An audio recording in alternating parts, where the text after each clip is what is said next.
los cambios, las mutaciones. Y como hemos dicho,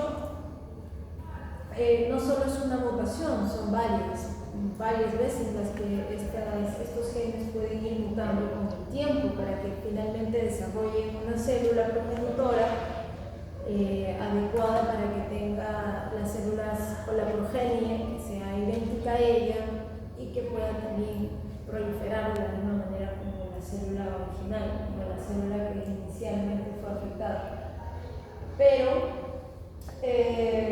ya que hablamos de genes, ¿sí? Recordamos que se supone que los genes van a sintetizar, a través de los genes es que las células van a producir proteínas.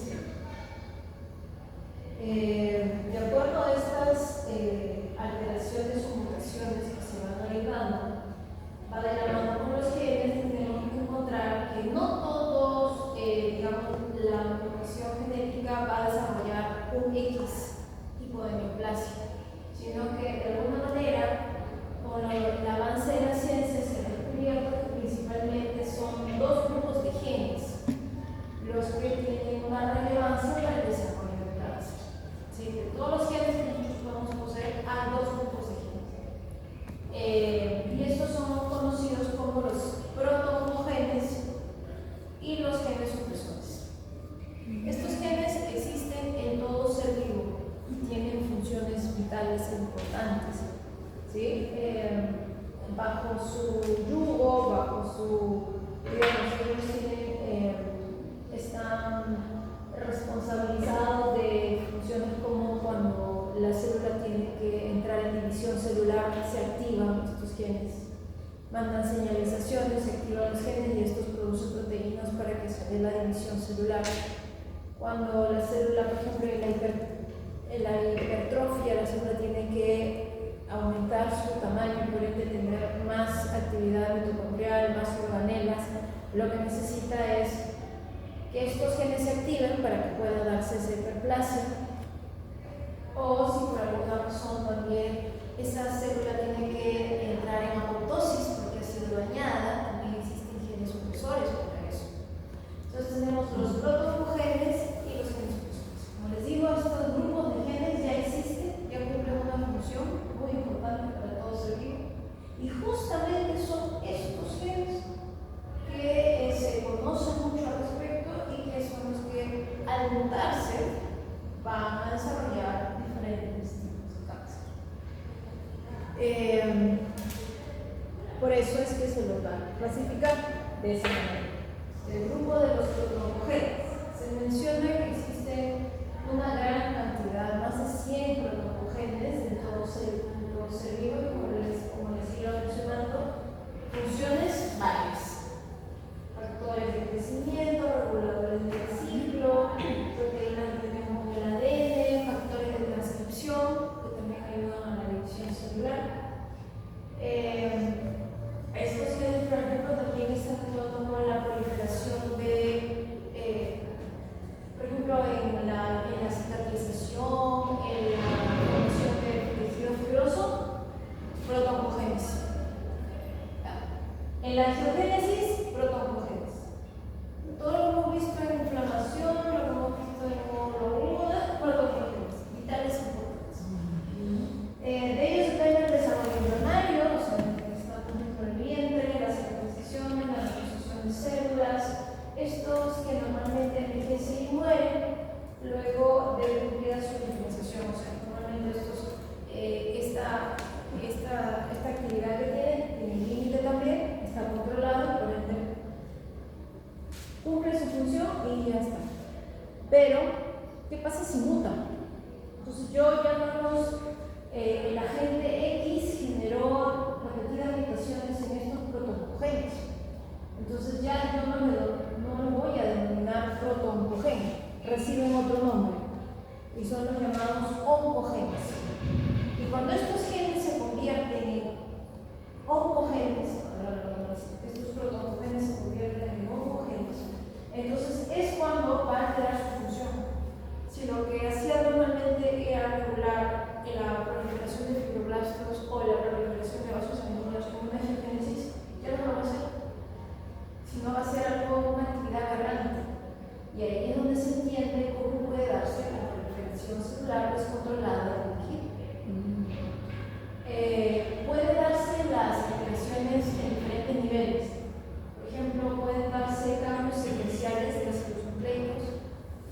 tratarse de la pérdida de algunos segmentos de cromosomas, lo que llaman deleciones o depresiones también, de traslado de un sector cromosómico a otro sector cromosómico, y ahí es donde se llaman translocaciones. Estos cambios engloban, en general se les llama mutaciones, pero estos cambios que se dan en estos genes pueden ser en estos niveles.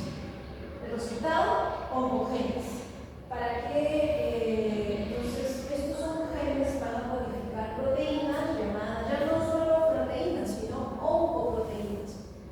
Las funciones de las mismas también tienen que ver mucho con esa actividad del tejido neoplásico.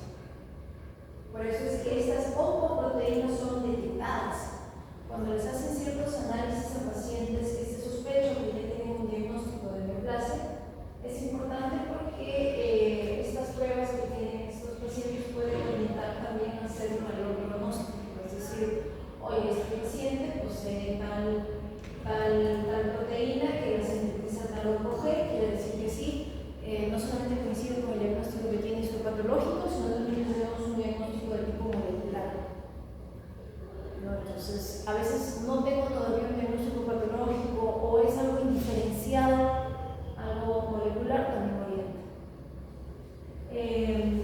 Es más, cuando mujeres, esto es más ligado a medicina humana, pero hay tipos de cáncer mamario, como les he dicho, que hay más de 20 o 30 tumores mamarios. Y cuando son tumores mamarios malignos, se menciona que un grupo selectivo de estos tumores mamarios son muy agresivos.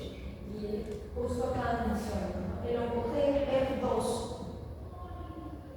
se encuentra activado en el 30% de cánceres mamarios y está relacionado con mayor agresividad tumoral porque se invaden rápidamente los nódulos centinela, que son los nódulos que están más cerca de la glándula mamaria, y el paciente tiene siempre un pronóstico muy malo porque no mucho sobrevive con ese tipo de diagnóstico. Entonces, aparte de haber hecho el histopato, aparte de que el paciente está en posible tratamiento, se hace un tipo de análisis en donde se evalúan los genes y si esta tuviera el ER2, entonces también con eso ayuda al clínico a que el paciente tampoco esté pasando por tanta tortura, porque si ya tiene codificado este gen, por más que le haga algún tipo de tratamiento, difícilmente va a poder sobrevivir. Entonces, no solo nos sirve para saber cómo seguir la secuencia de eventos, porque cuando ustedes, Dios mediante, pasen a un nivel superior y les toque una muestra X que sea de una neoplasia, como les pasó en el caso del papiloma, en el caso de su compañera también, el adenocarcinoma, también se da de genes. ¿O cuáles son? Los proteogenes o los genes supresores. Esta tabla, muy bonita, no está en el SACA, está en el libro de Rollins, y tenemos en una columna los factores de crecimiento, o sea, qué función cumple como factor de crecimiento este tipo de proto-oncogén. O sea, acá tenemos varias siglas que son así conocidas, los proto-oncogenes son conocidos por siglas. Entonces, ¿y cómo actúan? Entonces, estos proto-oncogenes actúan sobre sintetizan ciertas proteínas que van a actuar como factores de crecimiento. Entonces, tenemos, por ejemplo, un factor de crecimiento transformante alfa, ¿no? Se parece mucho a la sigla de los factores de crecimiento. Entonces, este gen TGFA va a sintetizar este factor de crecimiento transformante alfa y probablemente va a actuar sobre, no sé, la proliferación del epitelio, la proliferación de vasos sanguíneos, qué sé yo. Pero cuando muta, cuando se altera y se vuelve un oncogen, este mismo gen va a participar en la proliferación de un tejido maligno asociado, por ejemplo, a tumores pulmonares, a carcinomas pulmonares o a carcinomas mamarios. Entonces, su función normal era una, X, pero cuando este ya mutó, ahora este va a participar en cierto tipo de cánceres. No en todos, en cierto tipo. Y en esta tabla encontramos eso, ¿no es cierto? igual estos genes que son los RAS, de la línea de 60 RAS, HRAS, que normalmente tienen cierta función porque participan en la transducción de señales, cuando esto se altera, suelen formar parte de esos genes que van a propiciar, por ejemplo, adenocarcinoma en colon, adenocarcinoma pulmonar, adenocarcinoma en páncreas, puede estar relacionado. Un solo paciente puede tener más de un cáncer. Y eso se debe a que un mismo gen es el que está relacionado a esos 3 o 4 tipos de cáncer que pueda haber. Y eso básicamente en resumen, para no darles mucho pie a que se rayen. Y el otro grupo de genes que también está muy involucrado en el desarrollo del cáncer o para que se dé la proliferación del tejido complejo maligno son los genes supresores, que digamos que normalmente en un individuo sano cumplen una función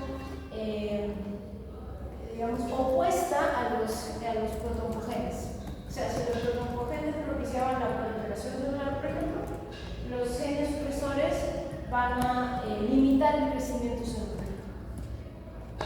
Siempre hay alguien que tiene que poner el freno, y en este caso son los genes supresores. ¿Sí? Digamos que contrarrestan a la función de los protoncogenes en situaciones normales. Bien, están. Ellos regularizan la apoptosis, el ciclo celular, la reparación de ADN, entre otras cosas. El detalle es que los genes supresores tú los heredas. Los heredas de la línea materna o de la línea paterna. En cambio, los protoncogenes no. Y es por eso, se le llama por eso que un mecanismo como un alelo bien recesivo. Y aquí vienen las preguntas que a veces se han hecho, me parece que lo hicimos en la clase pasada. En familia hay antecedentes de posibles pacientes con cáncer. Si la respuesta es sí, entonces, ¿quién de la familia? ¿Por qué lado de la familia? ¿La de papá o la de mamá? ¿No? ¿Y qué tipo de cánceres han sido? A veces, por ejemplo, ahí dicen, no, que sí, que de útero, que es, que lo otro, que mama, no sé. Ok, entonces puede ser que exista aquí un gen que esté pululando en el lado materno que tenga que ver con los casos que se han presentado. Cuando uno tiene estos antecedentes, ¿qué haces tú? Prevención. Porque no es solo decir, no, sí, sí tengo. Pero no hago absolutamente nada, ¿no? O sea, prevenir que, oye, tengo cierta irregularidad, voy a checar, voy a hacer la primerita y estar controlando, porque todo lo que es cáncer, siempre, si tienes un buen control, un buen manejo en lo que es los exámenes anuales o, pues, no sé, semestrales, igual que los animales, o sea, no es que solo lo llevo a la veterinaria cada vez que de cuánto las corrientes se pone mal, o que si yo no, es ir siempre a chequear el control. ¿Por qué? Porque puedes prevenir que lo detectes, es mejor detectarlo cuando está muy pequeño y cuando no ha hecho ninguna metástasis, a que cuando ya ha hecho metástasis y no hay nada que hacer. O sea, yo vi que había una chica, una famosa, creo, que se quitó los senos, solamente por ya tener, se fue al doctor y le dijeron que tenía predisposición a tener cáncer de mama, pero no había desarrollado nada. Y ella por prevención se lo quitó todo. Prefirió quitarse todo antes de que pase algo. Entonces, creo que bueno, no sé si es la misma chica, pero creo que he escuchado eso de una actriz, Angelina Jolie. Está Angelina Jolie. Pero que toda la línea materna tuvo cáncer mamario. Sí, ¿Qué? Angelina Jolie. Angelina Pero Jolie. había varias famosas que también hicieron lo mismo. Y ella porque todavía, bueno, es joven, era más joven en esa época, pero su mamá murió de eso, la familia de su mamá también, su mamá murió muy joven. Entonces ella se hizo el dinero, se hizo todos los chequeos y tenía los mismos genes que BRCA1. Entonces, ¿qué hizo? Prevención. Sin mama, no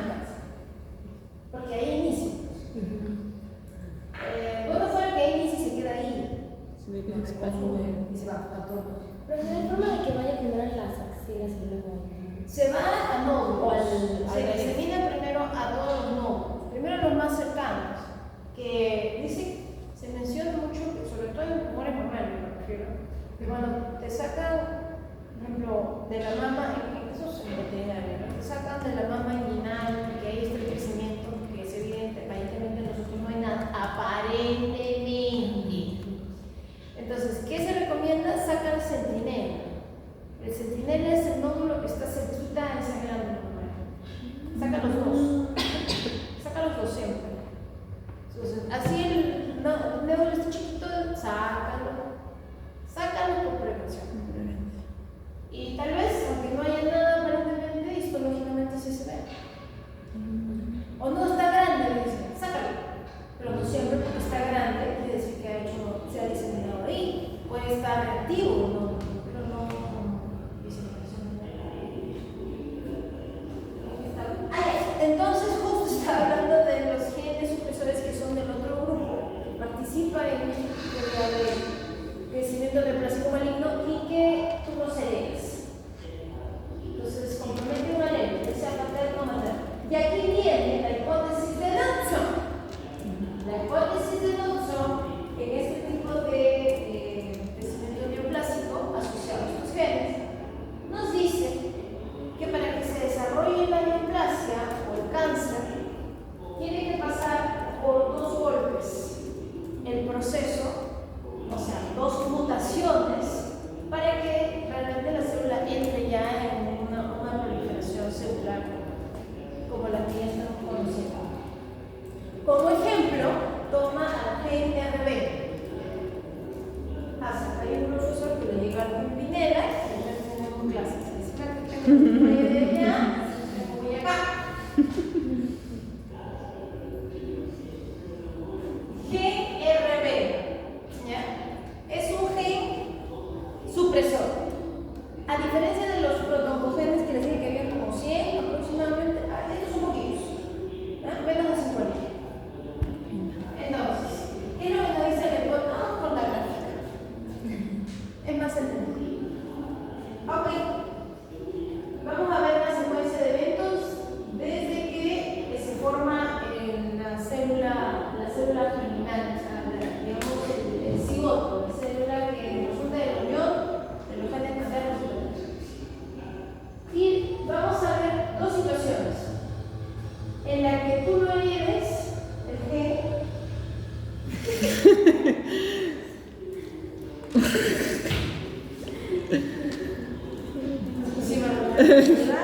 Ya vamos. Ok, vamos. Cuando desarrollas el cáncer, pero porque has heredado el gen supresor mutado, o cuando heredas los genes supresores de tu padre, pero estos no están mutados. Entonces, si está uno mutado, entonces se da la forma familiar del cáncer. Si tú heredas los genes de tu mamá, pero estos no presentan ninguna mutación, entonces también puede desarrollar ese mismo cáncer, pero ya no se le llama familiar, sino por acá. Si nadie de tu familia tuvo ese gen, por ende no pasa nada, no está mutado. Entonces tiene los genes, pero no mutados. Aquí sí, alguien los tuvo, acá ninguno. Vamos con el primer caso. Acá está mamá y papá. Estos son los alelos, el gen normal. El gen normal va a considerarse como el color amarillo, ¿ya? Y el gen mutado va a ser el color rojo. Así que en este caso era papá quien lo portaba, pero no necesariamente él desarrolló el cáncer.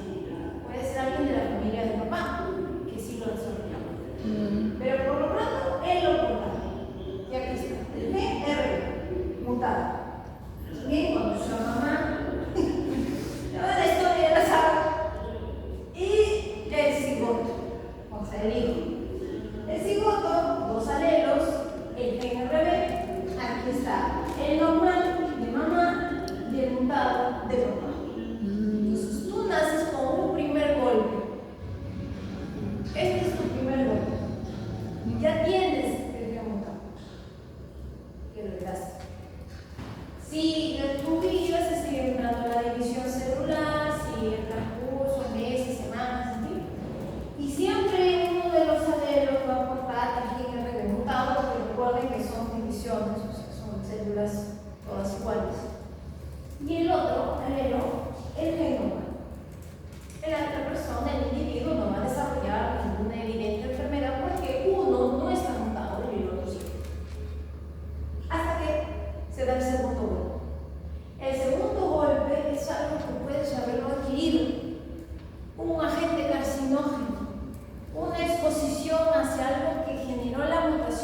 el otro alelo que estaba libre, en cualquiera de tus células.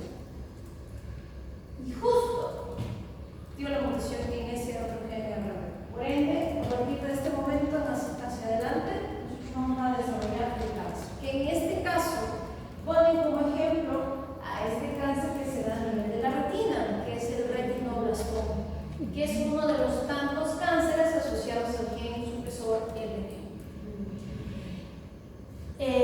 A diferencia del caso esporádico, yo nazco con mis genes RB sin ninguna mutación, porque a mi mamá nadie lo hereda mutado, ni lo hereda nada. Pero en el transcurso de la vida, algo genera la mutación de ese gen RB, pero solo de un alelo, y más adelante todavía, y por cosas del destino, el otro alelo con ese gen RB mutado, y recién ahí todo desarrolla un retinoblastoma. Entonces, moraleja.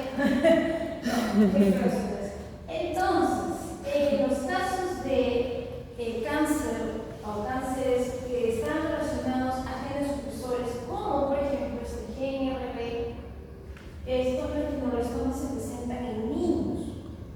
No llegan ni a la adolescencia y ya están desarrollando. ¿Eso es lo que le da leucemia? Bueno, dícese que el camino de la leucemia es distinto, pero mayormente estos genes supresores podrían relacionarse a otro tipo de cánceres. Sin embargo, este mismo gen RB también lo han asociado a tumores pulmonares, o intestino grueso, si no me recuerdo.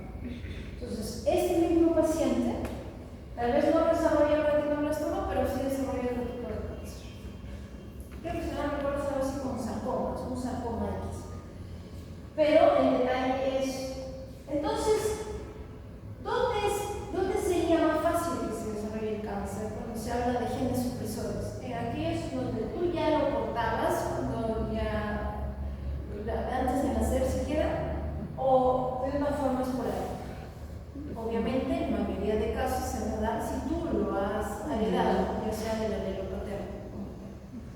Por eso es que se presenta en individuos jóvenes. Y si tuviera, por ejemplo, esa retinoblastoma, eso a los hijos también les puede pasar. Si tuviera que. El padre. Si el padre tuviera esa enfermedad de cáncer, un retinoblastoma, lo puede pasar a los hijos, pero eso se puede, o sea, no se forma al mismo nivel del ojo, sino a nivel, no sé, pulmonar, a nivel del Por eso vaso. es que ahí estamos hablando de que, al igual que los protogenes, estos también puede evaluarse si los portas mutados. Porque, ¿te acuerdas que le conté a mi amigo? Por ejemplo, su otro perro ahora, que es el hijo del padre que ya falleció, está presentando masas a nivel del cuerpo. Y al igual que en humanos, en los animales, también los neoplasias, muchas de ellas se asocian con genes, ya sea protoncogenes o genes supresores. Podría ser. Como hay mucha manipulación genética en los animales, son diferentes condiciones en las que se pueden dar. Pero estas son tablas, no te voy a decir 100% que esto se cumple igual en animales, pero es medicina humana, así que algo de sentido tiene. Solamente sería evaluar si, oye, entonces podríamos evaluar ya estos genes en perros, en gatos, y probablemente estos genes existan en ellos, por supuesto, pero no sé si directamente a los mismos tipos de cáncer o a otros similares. ¿Ya? Como les digo, por ejemplo, este gen RB desarrolla el osteosarcoma, el sarcoma también puede desarrollar tumores en mama, cánceres en colon, cánceres en pulmón. ¿Cuáles son los más encontrados? Los encontrados, pero siempre. ¿Sí, Mario? Es el P53. ¿Por qué? Porque el P53 normalmente, ¿para qué sirve? Para la apoptosis.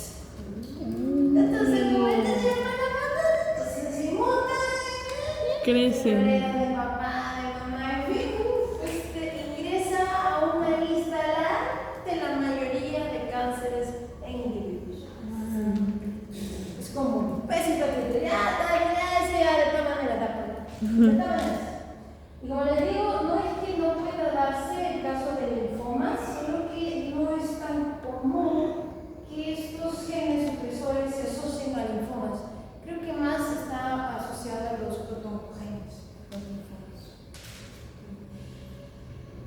Y bueno, de ahí, como le digo, son una sucesión de mutaciones, porque no es que haya mutado una vez y listo, la célula se volvió una loca desquiciada. Son varias secuencias de mutaciones para que finalmente se vuelva este tipo de células. Si la célula se vuelve cancerosa fundadora, las hijas, los subclones, van a tener la capacidad de heredar lo que ella tiene, los cambios que ella tiene. Si ocurre esto antes, no va a darse lugar a la neoplasia en sí.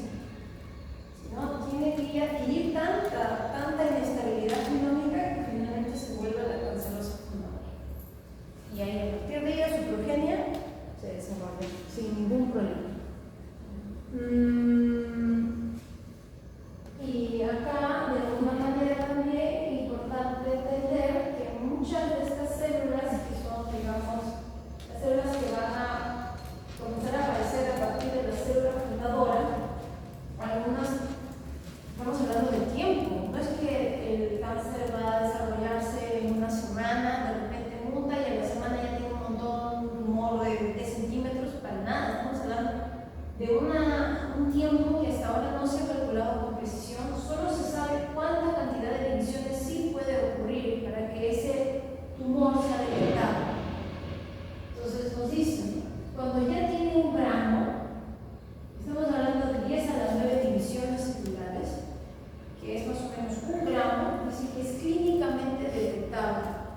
O sea, para que se haya dado tantas divisiones, no sé cuánto tenían que pasar. Lo único que sí es que hablamos de que recién es detectado clínicamente cuando hay un gramo. O sea que no lo puedo detectar antes.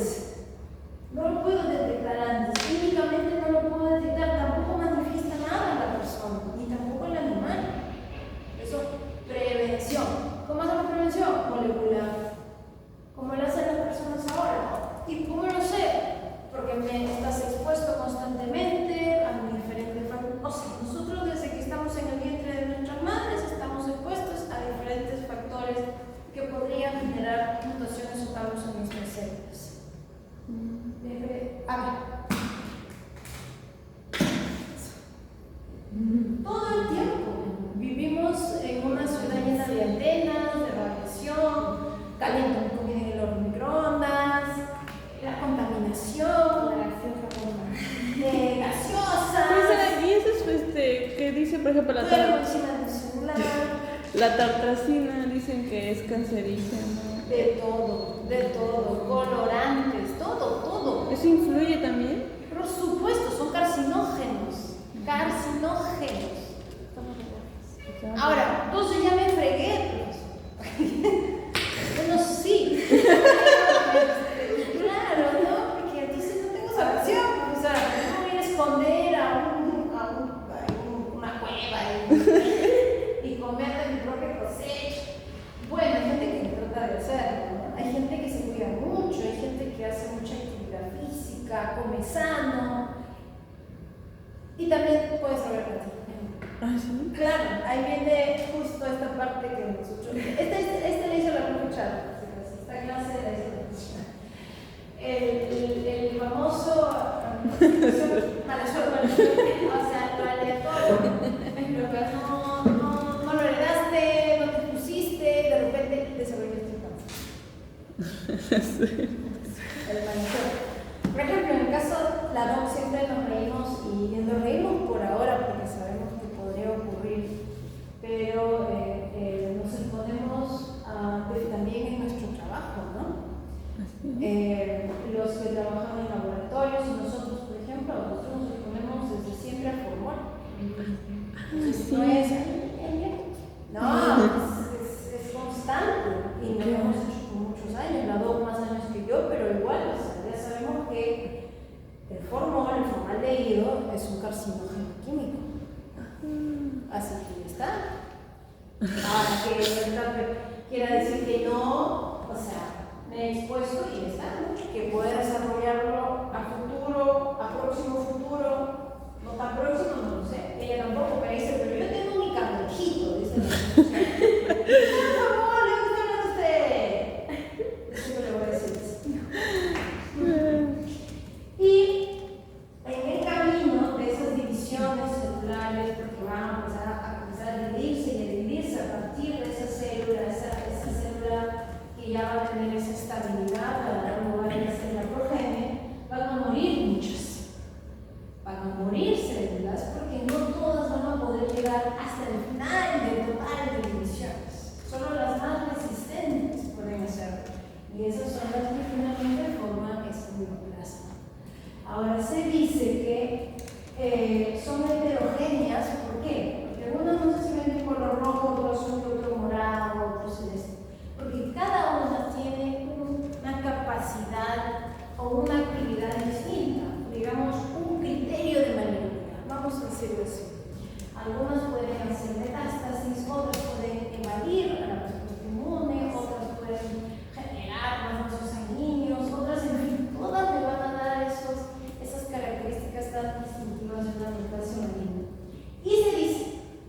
¿Por qué?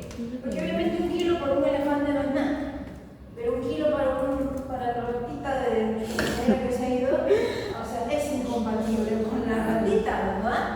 Obviamente para un humano 1 kilo tal vez tampoco no es mucho, pero para un recién nacido 1 kilo sí es bastante.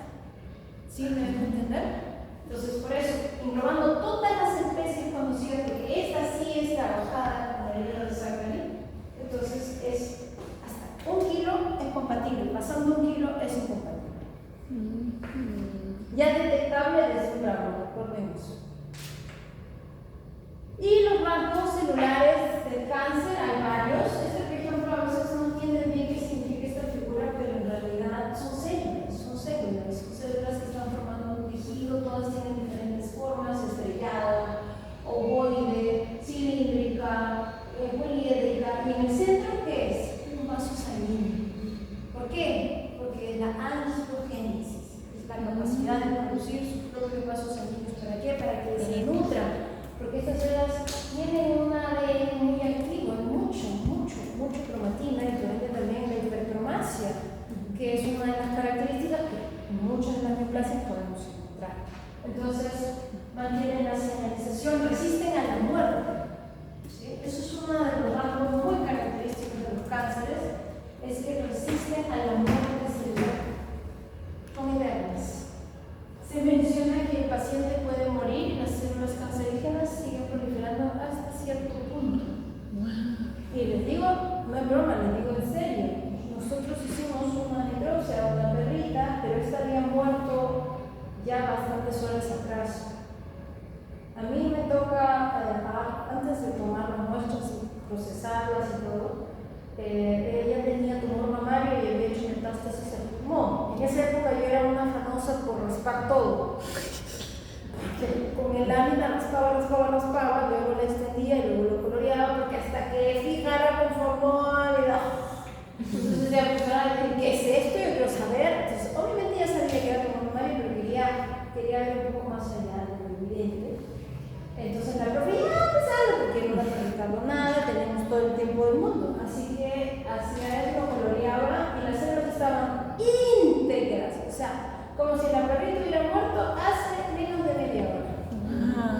Y cuando hicimos la histopato ocurrió lo mismo. Muchos de los órganos donde hizo metástasis, por ejemplo, el pulmón tenía ya sus cambios autolíticos, pero donde estaba la neoplasia, bien paradas las células. En otras palabras, todavía puede resistir mucho lo que es la hipoxia. Y en este caso, la muerte, como les digo, esas cosas todavía sorprenden. Así que, listo.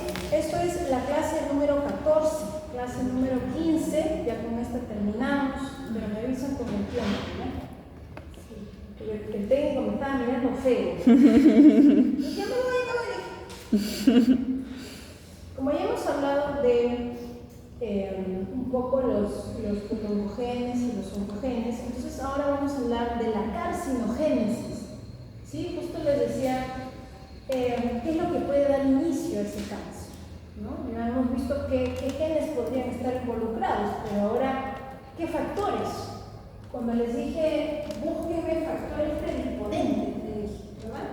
Ok, entonces aquí justo va a entrar el tema de factores predisponentes. Algunos son exógenos o ambientales y otros son de tipo hereditarios. De alguna manera los hereditarios es un mundo muy aparte, pero ya al menos hemos escuchado sobre los genes supresores. Ahora, hablemos de los factores ambientales. Pueden ser químicos, pueden ser la radiación, pueden ser los virus. ¿Sí?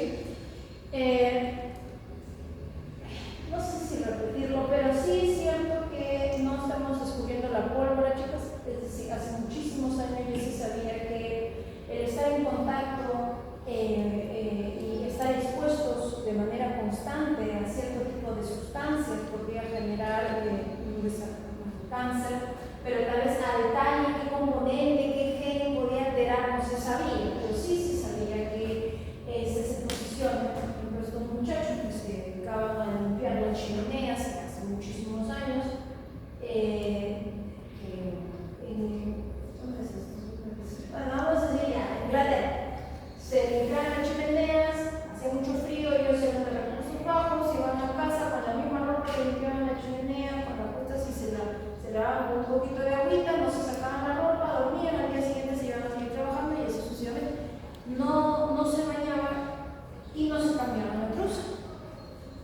Entonces, una semana, 2 semanas con ese mismo plan. ¿Por qué? Pero no solo para algo chino, sino porque tal vez creían que no era nada importante, ¿no? O sea, tal vez solamente se cambiaban el pelo encima y ya está, y se ponían la misma truza o la misma ropa interior. Años posteriores, muchos de estos jóvenes que ya se hicieron adultos empezaron a desarrollar un cáncer escrotal, a ser específico un carcinoma escrotal. Así que, ¿dónde llegan? Como hay pocos médicos en esa época, llegan donde uno, que es el Sir Percival Hart. Porque hay que mencionar las cosas como deben ser. Cuando ustedes hagan una exposición, digan, ¿cómo se pronuncia el nombre? Si no, es nada. Entonces, el señor Percival Hart comenzó a ver que, oye, ahí tienes ¿qué edad tienes? A 40, ¿no? Oye, ¿en qué trabajas? Tanto. ¿Hace cuánto? Hace 20 años. El otro igual. ¿En qué trabajas? El mismo cáncer. Entonces, sus pacientes varones tenían cáncer del mismo tipo en un lugar y todos habían trabajado en lo mismo hace muchos años. Ah, no, no tuvo que ser mucha magia para descubrir que realmente fue la exposición al hollín lo que estaba generando ese cáncer africano. Por eso se dice que fue una de las medidas de salud pública que mayor éxito se ha cosechado hasta la fecha. ¿Y ahora qué hacen? No fumar, ¿no? No fumar. Hace 20 años atrás, en las aulas de estudio, se fumaba. ¿Ah, sí? Tampoco. No había reservación para fumadores y no fumadores, o sea, todos nos mezclábamos en las cafeterías, en los restaurantes, el profesor mientras dictaba su clase fumaba, salía de hacer una cirugía y fumabas, nadie te decía absolutamente nada. Ahora sí, ahora anda fumando ahorita conversando. Y después, así es la vida. ¿No? En la calle hay lugares, ¿no? Entonces son medidas preventivas. La carcinogenia química, entonces, como hemos dicho, existen químicos, existe radiación y existen virus. En lo que son los químicos, la forma de actuar de estas sustancias químicas se sitúa en 3 etapas. Antes solamente era la iniciación y también llamada la segunda la progresión o promoción, pero ahora la promoción y progresión se separaron dos y entonces se conocen 3 etapas por las cuales estos carcinógenos químicos actúan: iniciación, promoción y progresión. ¿Ya? Iniciación, dice, es cuando cierto tipo de células, ¿no?, se van a exponer a un iniciador. Entonces, ¿qué iniciador? Este iniciador, sí o sí, es un agente carcinógeno. Y ahora vamos a ver la lista. La lista es muy corta, en realidad es mucho más larga todavía. A ese agente carcinógeno que pueda generar cambios genéticos en dichas células se le llama iniciador, agente carcinógeno. Es un daño irreversible que genera en las células, pero solamente iniciándolas no va a desarrollarse el cáncer. Estas quedan solo iniciadas, ¿sí? O sea, como si se encontraran a la expectativa de que algo más en ellas actúe para que arranque el proceso de la proliferación de células. Pero mientras tanto, se quedan iniciadas. Y listo. ¿Ok? Por ejemplo, hace 10 años me fui a la playa por un mes. Me expuse mucho al sol, me eché por las putas, hay una cremita, agregué bloqueador, ¿qué era bloqueador? No lo sé. Me quedé iniciada, mis células de piel quedaron iniciadas. 10 años después. Entonces, ahora viene la segunda parte. Promoción, dice, ¿no? Es una respuesta a una sustancia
la proliferación de células.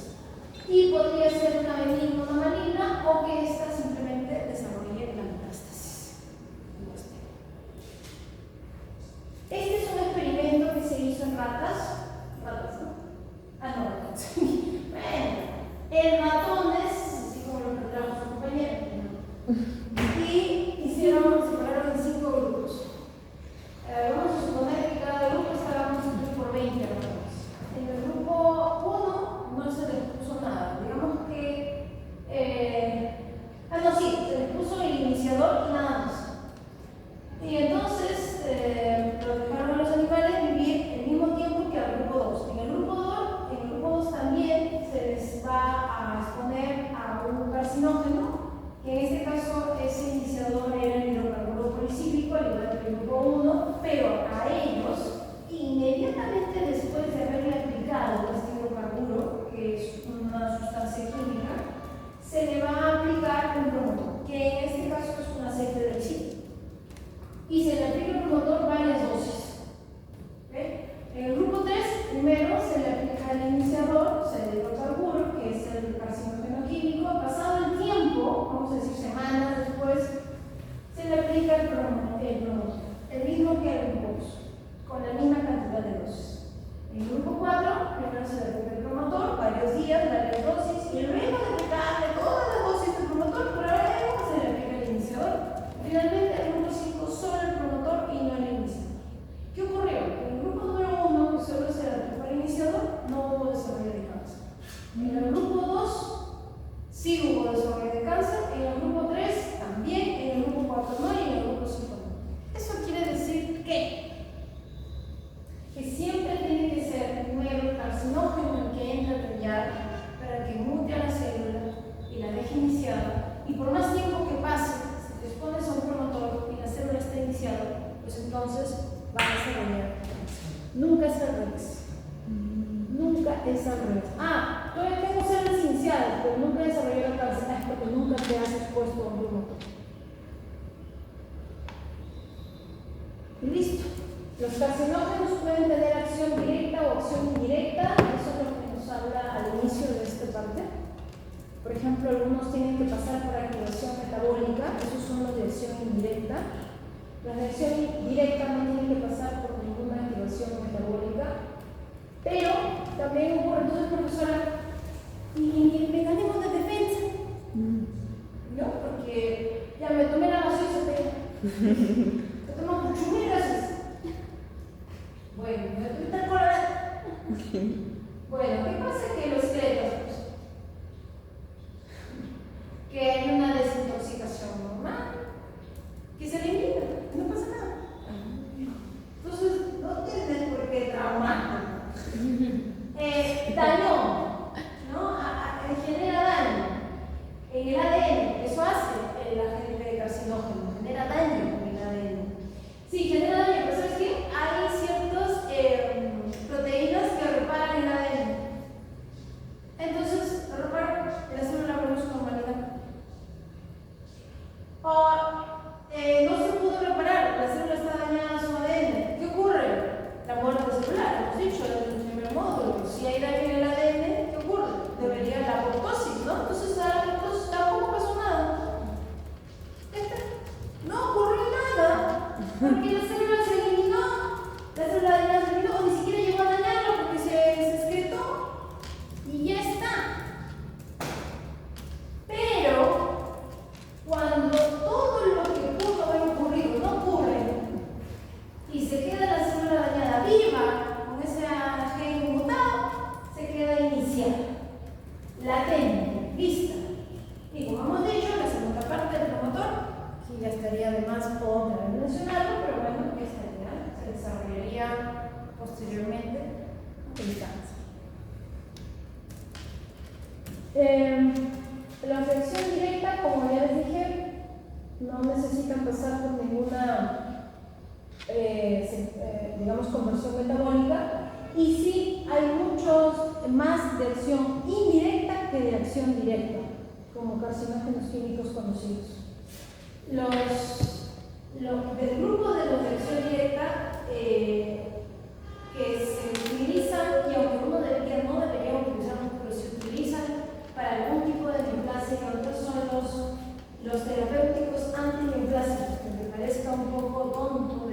decirlo, sirven para cierto tipo de neoplasia, pero son carcinógenos al mismo tiempo. Entonces, pueden considerarse también riesgo las personas o los individuos que por alguna razón tienen que usarlos, porque también pueden actuar en contramedida como carcinógenos químicos. Por ejemplo, pueden tratar para carcinomas, pero pueden inducir a leucemias o a linfomas. Esos son los famosos alquilantes. Cuando escuchen en un momento a un paciente, oye, ¿qué tipo de quimioterapia haces? Pregúntale cuál está usando. La ciclofosfamida es una de ellas, el clorambuzilo también. Entonces, pero cuando los médicos saben que tienen que utilizar este tipo de antineoplásicos, lo hacen en dosis precisas, exactas, y no es que lo hacen a largo plazo, porque saben que pueden actuar como carcinógenos químicos. Y los otros, que son de acción indirecta o procarcinógenos, tienen que pasar por una conversión metabólica, ¿no? Y bueno, esta es la lista más ampliada de medicina humana, pero no quiere decir que no la podamos también extrapolar a la medicina veterinaria. CAD como carcinógenos químicos de acción directa, CAI como los de acción indirecta.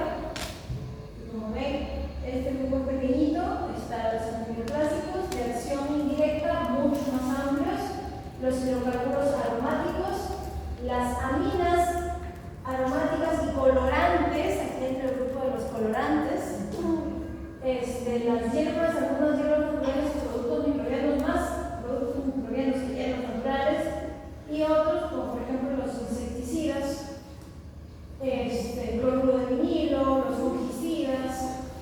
Aquí también, bueno, debería estar el plomo, como está. ¿Qué más? De estos grupos de los hidrocarburos aromáticos policíclicos está el humo del cigarro. Sí, no todos los componentes, pero la gran mayoría de componentes que en la combustión al fumar cigarros se liberan son hidrocarburos aromáticos policíclicos. ¿Sí? No es tener el cigarro sin prenderlo, es prender. Y no solamente es el que fuma, sino el que lo huele. ¿Qué será níquel? Una cara de los aretes. Esos de fantasías que están. Colorantes un montón. En la cocina ahí encuentras también. Ay, que sí, que para darte sabor, color y sazón a mis comidas. ¿El colorante? El amarillo que le ponen, por ejemplo, A la Inca Cola. a la margarina. Margarina. También creo que es el pigmento rojo para los chupetillos. Para los chupetes. O sea, pero todo. Todos esos colorantes que salió en las noticias que se volvía. Pero hay colorantes veganos también. Sí, claro, todo lo que tú quieras. Como la Pero son más gelatina. baratos de los que están codificados. Son más baratos los cafés. Como la gelatina roja Claro. que salió que era cancerígena. ¿Qué? ¿También? Sí. Por ejemplo, las aflatoxinas que son producidas por ejemplo, algunos hongos también son más perjudiciales. Profesora, ¿y por qué si son cancerígenos no lo prohíben? ¿Por qué no los prohíben? Porque no les importa. Porque es de uso y consumo, o sea, en diferentes dosis, en diferentes proporciones, siempre se van a usar. No hay algo que lo reemplace. Claro, ha salido lo vegano, que hay opciones, sí, pero es parte de la cultura, es parte de lo que nosotros hacemos. Por ejemplo, las parrilladas. Hay gente que hace parrilladas cada fin de semana. ¿Y eso es malo? Sí, la combustión de la carne. No, la carne, bueno, también dicen que es mala la carne roja. Pero es la combustión, ese humo que sale, ese carboncillo que se impregna en la carne y que tú lo hueles y toda tu ropa huele a ese humo. Eso es. A mí me gustaba oler eso. Hoy ya no usamos carne. A mí me gustaba oler eso. ¿Qué más? Por ejemplo, aquí, ¿no?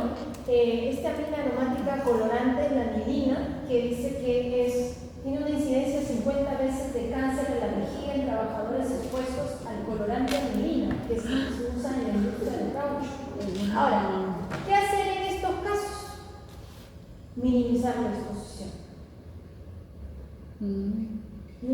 en la exposición.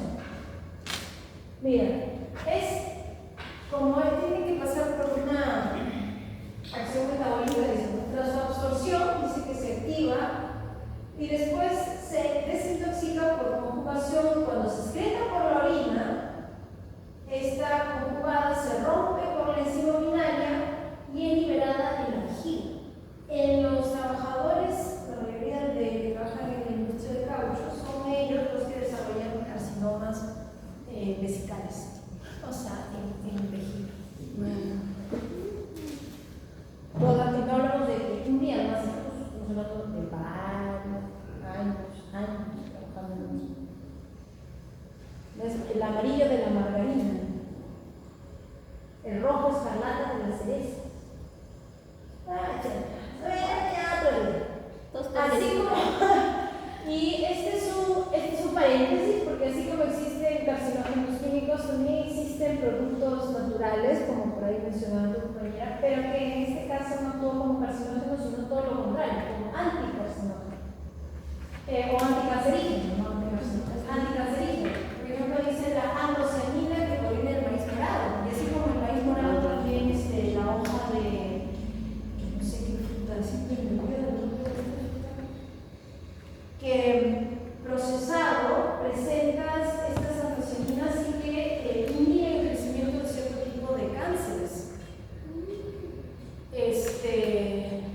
El moringa, una lista, nombre de ciertos productos naturales que se me ha ido, pero que en concentraciones altas se ha evidenciado que tiene cierta acción de apoptosis de células neoplásicas. No todo tipo de neoplasia, pero algunas sí. Este actor peruano, ¿cómo se llama? Cristian, el platanazo que le decía. Sí, no, ¿cómo se llama? Cristian. Sí tiene cáncer, ¿no? Bueno, tiene, pero el tratamiento que le está siguiendo es con así, productos naturales. Así. Sí, y sigue vivo. Y sigue vivo. Para el diagnóstico de qué tipo de grado de carcinoma prostático, porque creo que era prostático. Justo, no todos este tipo de sustancias, pero algunas se actúan sobre todo en clases mamarias y prostáticas. Y también están las radiaciones. Las radiaciones existen, la radiación no ionizante, la ionizante, la no ionizante, la que nos exponemos todos los días de nuestra vida, y la ionizante, que eso es de vez en cuando. Por ejemplo, los rayos X, pues sí, nos exponemos a los rayos X, pero las personas que trabajan con rayos X se protegen, ¿o no? Sí, claro que sí. En veterinaria también, los que sacan placas, ¿acaso se quitan ahí, no se ponen nada para protegerse? Sí, se supone. Y los rayos ultravioleta están dentro del grupo de radiaciones no ionizantes. ¿Por qué le dicen no ionizantes? Porque son realmente de baja frecuencia. ¿Ya? Entonces, exponerte a las radiaciones ionizantes es mucho menos la posibilidad de desarrollar algo versus alguna radiación ionizante. Y como rayos ultravioleta, nosotros conocemos principalmente tres, A, B y C, de los cuales el B es el, digamos, más conocido responsable que induce cánceres que ya se conocen asociados a rayos ultravioleta, como por ejemplo carcinoma de células escamosas, como por ejemplo melanomas, como por ejemplo hemangiosarcomas, cutanos, a lo menos seguro. Los A y C, los A no, son de menor frecuencia, y los C son mucho más alta frecuencia, pero se supone que son bloqueados por la capa de ozono. Y digo se supone porque ya sabemos que la capa de ozono también está más perfecta. Y la foto, por ejemplo, de ese gato, que se ve bien mal, siempre lo digo, se debería de ver la expresión del animal, es bastante. A nivel de las bordes de las orejas, aparte de estar alopecia, se ve costroso. Entonces, justo es un animal, es un gatito de pelaje blanco. Un factor predisponente, pero tómenlo en cuenta, sobre todo cuando se trata de exposición a rayos ultravioleta. Lo mismo en otro animal y razas con pelaje blanco. Siempre tienen menos protección de melanina que los que sí tienen otro pelaje. Y las radiaciones ionizantes se conocen muchos, desde tiempo atrás, por ejemplo, la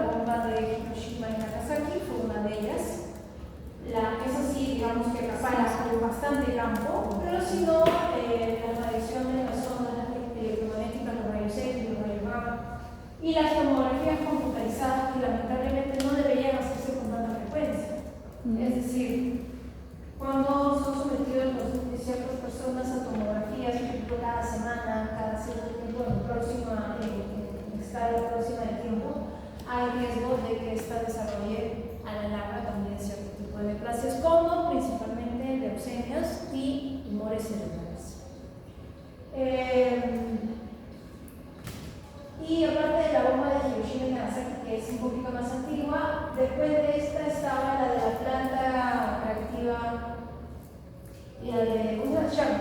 Chernobyl. Charlotte. De la historia es muy conocida, hay miles de documentales. Y si no murieron en el momento de la explosión, Murieron las después. personas expuestas a esas radiaciones a la larga siguen desarrollando cáncer, entre otras cosas.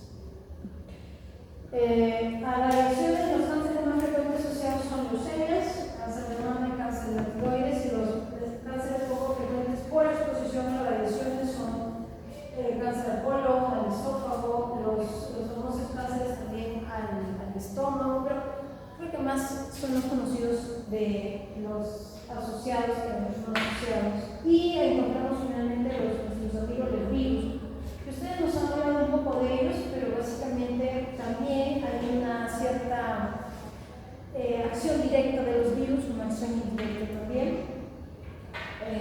Normalmente los virus, dice Morales, se debe a la mutagénesis que estos generan en las células donde van a ingresar, donde estos van finalmente a infectar a las células. Se integra la integración del virus dentro de la célula, donde se va a dar el desarrollo de la mutación genética. Entonces, cuando esa acción indirecta es rápida, no necesita pasar por otras etapas.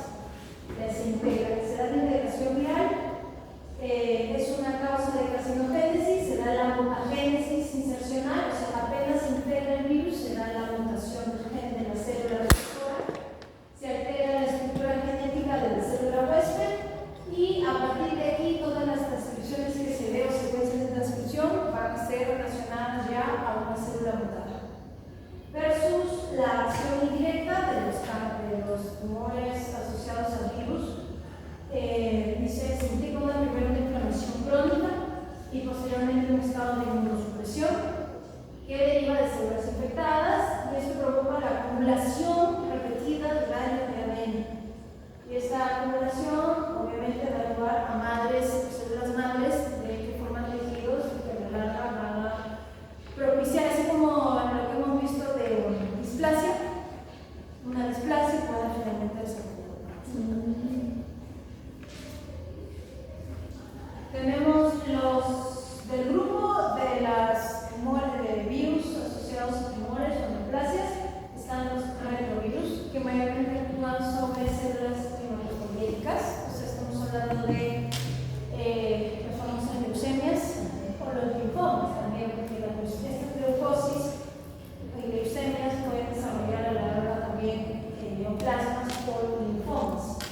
Leucosis aviar, leucosis bovina, leucemia felina, muy conocida. Estos se pueden transmitir tanto de manera vertical o horizontal, así como nosotros sabemos que puede ser de animal a animal, también infectado animal sano, o de mamá a hijo, también transplacentario. Y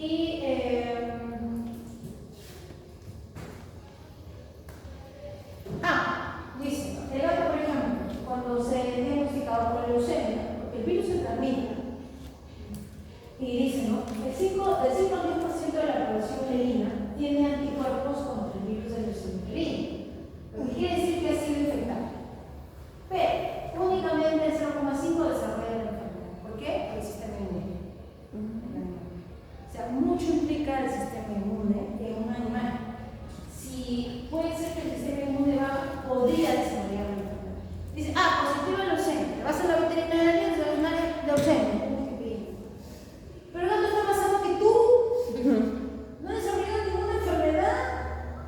Cuando hablamos también de leucemia, quiere decir que implica que ya tiene un tumor ahí invisible. Para nada. Estamos hablando de una alteración en lo que es la síntesis, la producción de células de defensa y demás. Pero es eso, o sea, tiene momentos, se puede controlar, ¿no? O sea, no lo vas a dar por muerto a un gato si es positivo de leucemia. Eso es completamente errado. Eso debería también ser controlado por un médico veterinario. Cualquier cosa, una patada tenía leucemia. Pero espérate un poco. Y leucemia. Pero también está en el caso de aves, por ejemplo, la enfermedad de Marek, que es un herpesvirus, la leucosis aviar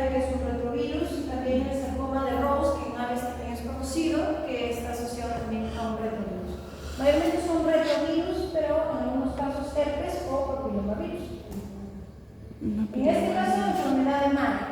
Esta es una necrosis en un ave y estamos viendo la parte, la superficie a cavidad celómica y acá las nodulaciones blanquecinas, sobre todo en los intestinos, ¿no? Estas nodulaciones blanquecinas son proliferación de linfocitos atípicos en aves. Grisáceas blanquecinas de consistencia blanda de diferentes tamaños en toda esa superficie celómica versus la leucosis abierta, que también es la proliferación de leucocitos atípicos, pero no va a formar esas nodulaciones, ¿no? Prominentes, grisáceas, en fin, sino va a generar que los órganos donde estos proliferen incrementen de tamaño, como por ejemplo, ¿qué órgano es este? El vaso. ¿Dónde se ha visto un vaso que era de este tamaño? Es más grande que el hígado, ¿no? Entonces, eso es lo que estamos viendo. Y las zonas medias amarillentas, blanquecinas de superficie ligeramente irregular en ese vaso es donde están proliferando las leucocitos. Y ahora sí, son ya finales de finales, no sé qué hora son, estamos contigo. No estoy corriendo, pero creo que se está entendiendo. Dentro del grupo de terminologías que vamos a conocer en lo que es el mundo de las neoplasias, sobre todo cánceres, hay dos: caquexia del cáncer y el síndrome paraneoplásico. ¿Sí? Caquexia en realidad puede haber en diferentes enfermedades, asociadas a diferentes enfermedades, pero cuando te dicen del cáncer, es que obviamente está asociada al desarrollo de este tejido que puede estar como está haciendo metástasis, pero hay una pérdida progresiva de la grasa corporal, está también pérdida de la masa muscular. Eso está acompañado de qué? De que el individuo está débil, de que el individuo puede estar inapetente o anoréxico, que también puede desarrollar por lo mismo anemia. Entonces, ¿por qué se da todo esto? Se dice, se menciona que ya sea que las células neoplásicas lo liberen o que el mismo huésped, por esa invasión de ese tejido, lo libere, esto va a generar ciertas citoquinas y ciertos mediadores químicos. En el grupo de este está el factor de necrosis tumoral. No se libera un poco, se libera abundante el factor de necrosis tumoral. Es el más conocido del grupo, es el que va a generar toda esta suma de signos clínicos. O sea, va a hacer que comience el individuo a necesitar más de lo que puede necesitar, y como no hay apetito, entonces utiliza sus propias reservas y hay pérdida de la grasa corporal. También comienza a afectar lo que es la motilidad, y obviamente eso se debe también a la debilidad del individuo, ¿no? Así que a eso se llama caquexia del cáncer, ¿sí? Y esto obviamente es cuando el cáncer está avanzado.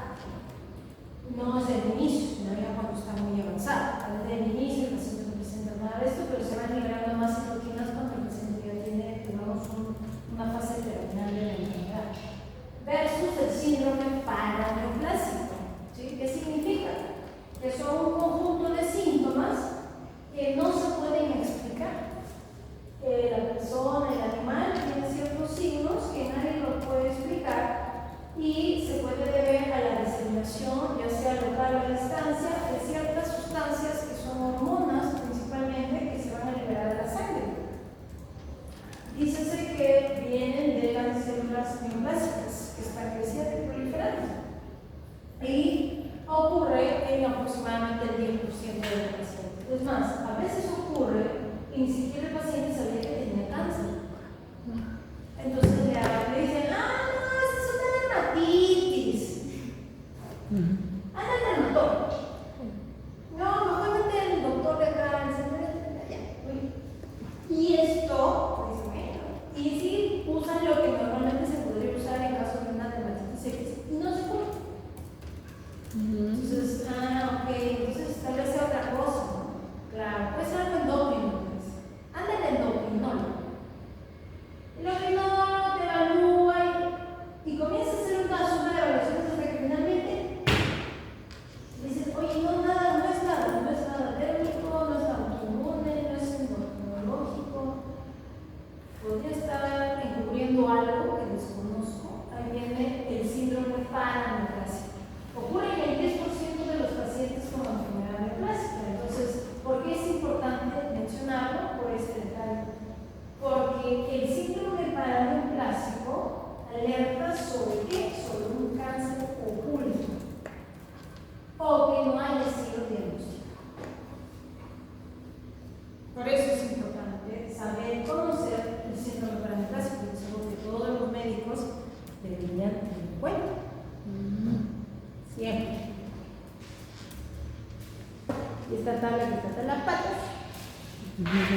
Pero, porque esta es la más importante. Por ejemplo, el famoso síndrome de Cushing, que no necesariamente no tiene que relacionarlo con algún cáncer, ¿no es cierto?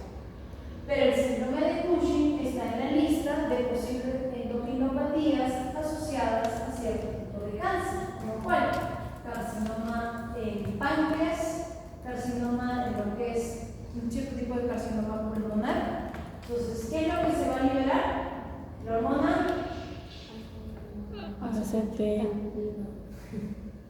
adrenocorticotrópica. Y esto que va a desarrollar un síndrome similar al de Cushing. Y tú dices, oye, entonces estos pacientes podrían simplemente ser diagnosticados con síndrome de Cushing, tratados por síndrome de Cushing, pero en realidad tienen carcinoma mielopático. Otro, ¿qué dice aquí? Población intravascular, el famoso CIT, que vimos en el módulo 2. Dice que en pacientes que tienen leucemia, cierto tipo de leucemia o carcinoma de próstata, porque van a liberar productos que activan la coagulación. Este tipo de células neoplásicas liberan estas sustancias. Entonces, estas sustancias, ¿qué van a hacer? Que van a formarse microtrombos. Y hemos dicho que el CIT puede deberse a diferentes situaciones. Sepsis, puede ser lesiones graves. Entonces, esta población intravascular asimilada a la larga también podría ser considerado un síndrome paraneoplásico. Y acá está el grupo de los trastornos de piel, acatosis, dermatomiositis y también asociados a diferentes tipos de cáncer. Esta de aquí es una imagen, esta sí pues es una rama de laboratorio. Y lo que vemos aquí, ¿qué es? Masas. Masas. ¿De qué color son esas masas? Y parecen medias grises, parecen medias blanquecinas. ¿Dónde están?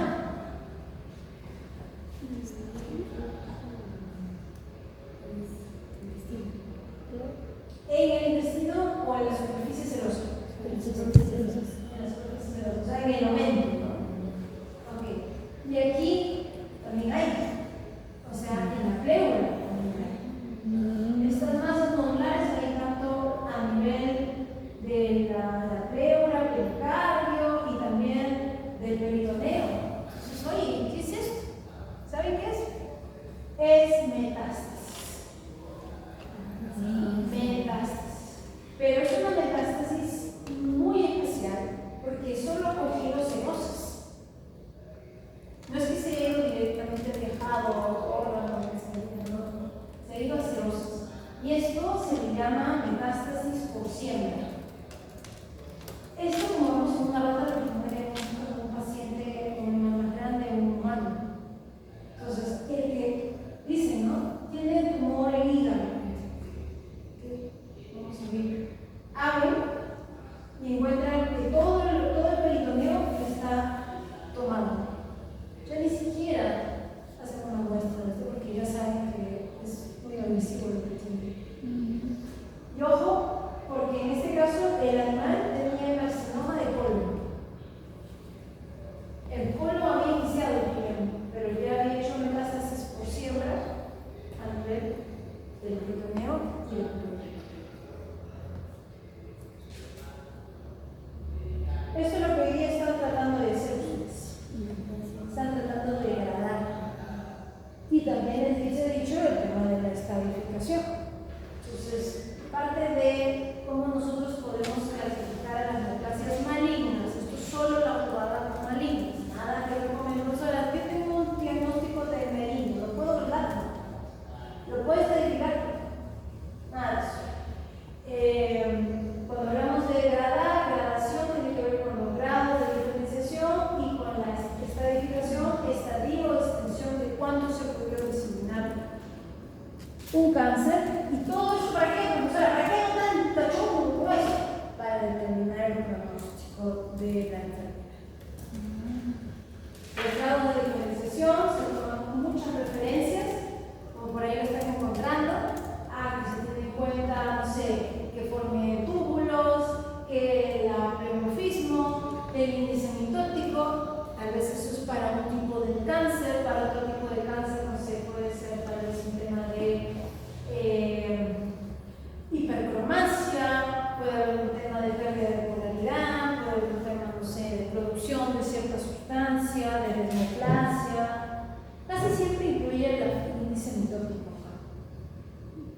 Y como sabemos, está estos 4 grados. El diferenciado, que acá a veces lo colocan como un poco diferenciado, y el anaplásico puede ser completamente indiferenciado, o sea, como hemos visto en las imágenes en la clase anterior, como acá, que era completamente indiferenciado o anaplásico. Y la estadificación, que tiene que ver con las siglas TNM, tamaño, invasión a nódulo linfático y metástasis. ¿Sí? Y como les dije en la teoría y en la práctica también me parece, hablamos en números: T, número, N, número, M, número. ¿Sí? Si es un T0 no sé de qué estamos hablando, pero si es un T1, T2, 3, hasta 4 podría ser, dependiendo de qué clasificación ha utilizado para dicha neoplasia. El N igual de 0 a 2 y el M de 0 a 1 o a MX. Les dije que era cuando ya no se sabía a cuánto podía haber hecho metástasis o dónde está ese número. ¿No? Primero están los nódulos locales, luego los locales y los distales, ahí serían L2, del 0 a M1 MX, y en este caso del tumor mamario habla de que se puede clasificar hasta de T3 si es que dice que ya va hasta la piel, o sea que se puede ver hasta ulceración en la piel. La glándula mamaria, las glándulas que forman la glándula mamaria no están pegaditas a la piel, están a nivel subcutáneo. Entonces, si encima de todo yo ya veo que es súper grande, tanto así que está invadiendo la piel, la superficie, la epidermis, entonces ya es considerado un T3. Métodos histológicos es lo que nosotros estamos haciendo, estamos evaluando láminas histológicas, pero también existe lo citológico.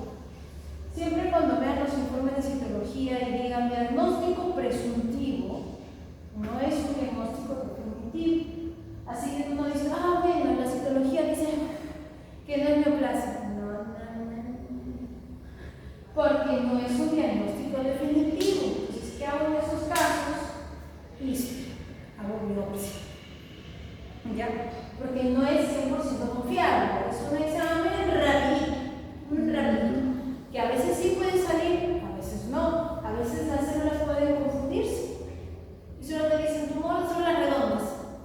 Entonces, ¿qué? ¿Pero redonda? Redonda también son los linfocitos, entonces puede ser un linfoma. Los famosos TBT, ¿han escuchado de los TBTs en perros? Sí. Esos cánceres que con citología es bien rápido porque es muy celular y las células se desprenden rápido. Así que con una cito es más fácil hacer el diagnóstico. Y la inmunohistoquímica, que ustedes tienen que utilizar anticuerpos monoclonales específicos. Chicos, acá, para su presentación de este trabajo, si me presentan imágenes, no sé, encontraron una paper donde le hicieron inmunohistoquímica a este paciente con tal diagnóstico y utilizaron tal anticuerpo. Lean un poquito, no es tanto del otro mundo, vale la pena mencionar. Y de ahí, lean un poquito más de marcadores tumorales porque es lo más rápido del mundo, no pasa nada. Esto es una muestra de sangre y ya tienes la evaluación de marcadores tumorales. La forma de metástasis, vía sanguínea, vía linfática y porciana. La que vimos en la rata de la porciana, vía sanguínea mayormente son asociadas a sarcomas y vía linfática más asociadas a carcinomas. Hay 2 tipos de neoplasias malignas que no hacen metástasis. 1, la vasocelular, carcinoma vasocelular, y 2, los tumores cerebrales. No hacen metástasis, pero son muy agresivos. ¿Ya? Y donde se origina es considerado tumor primario y donde hace metástasis es considerado tumor secundario. Y aquí se acabó la historia. Ahora sí, lo puedo creer.